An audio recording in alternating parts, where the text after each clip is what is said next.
আসসালামু আলাইকুম এভরিওয়ান, কেমন আছেন? আশা করি সবাই ভালো আছেন। আল্লাহর রহমতে আমিও ভালো আছি।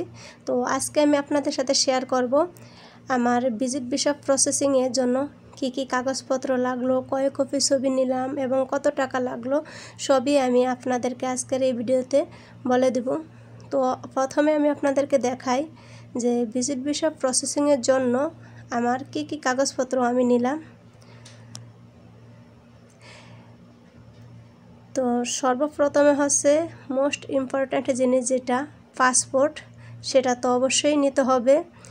এবং তারপর হচ্ছে ভিসা, হাজব্যান্ডের পাসপোর্টের ফটোকপি, আর হচ্ছে হাজব্যান্ডের আকামার ফটোকপি, তারপরে হচ্ছে মানে আমার আইডি কার্ডের ফটোকপি, আর হচ্ছে আমার জন্ম নিবন্ধনের ফটোকপি, আর হচ্ছে কাবিনের ফটোকপি। অবশ্য কাবিনের ফটোকপি তিনটা, একটা সামনের পার্ট, একটা পিছনের পার্ট, আর হচ্ছে বাংলা কাবিনের ফটোকপি এবং আপনার আসল কাবিন। ঠিক আছে, মেন কাবিন যেটা সেটা তো অবশ্যই আপনাকে নিতেই হবে। তবে এই সমস্ত কাগজপত্রগুলো কিন্তু আপনাকে মিনিস্টারি সাইন করানো হতে হবে। ঠিক আছে, আপনার কাবিনের কাগজপত্রগুলা কিন্তু আপনার মিনিস্টারি সাইন করা হতে হবে।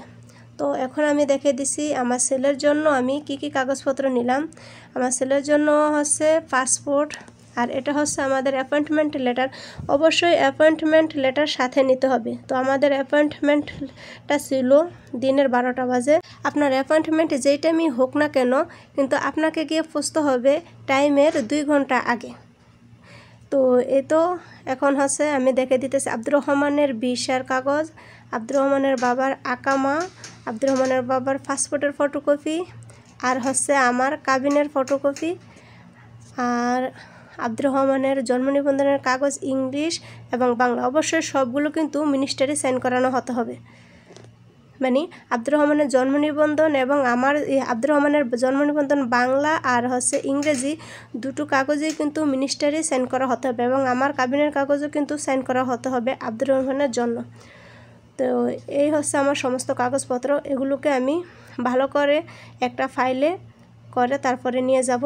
একটা কাগজপত্র যদি এখান থেকে হারিয়ে যায় তাহলে কিন্তু আমার আর ফিঙ্গার দেওয়া হবে না, ভিসা প্রসেসিং করা হবে না। তো কাগজপত্রগুলোকে কিন্তু আমার খুব যত্ন সহকারে নিয়ে যেতে হবে।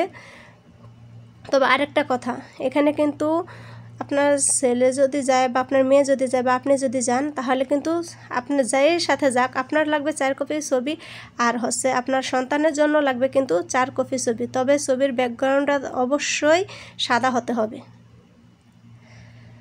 তো এখানে হচ্ছে যে আমরা এসে পৌঁছে গেছি যমুনা ফিউচার পার্কের সামনে। আমাদের ফিঙ্গারটা হচ্ছে যমুনা ফিউচার পার্কে।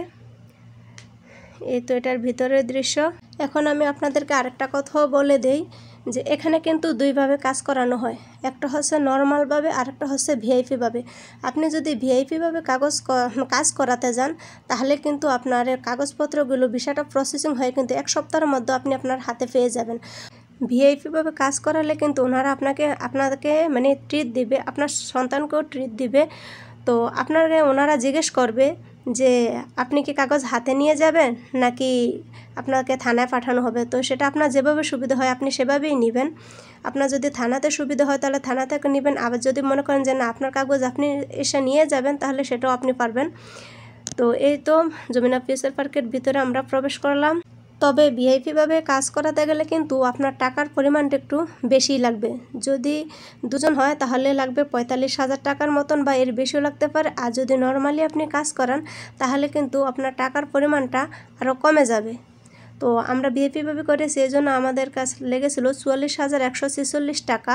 আমার আজকের ভিডিওটা যদি ভালো লাগে তাহলে অবশ্যই লাইক করবেন, কমেন্ট করবেন, শেয়ার করবেন এবং সাবস্ক্রাইব করে পাশে থাকবেন। আসসালামু আলাইকুম।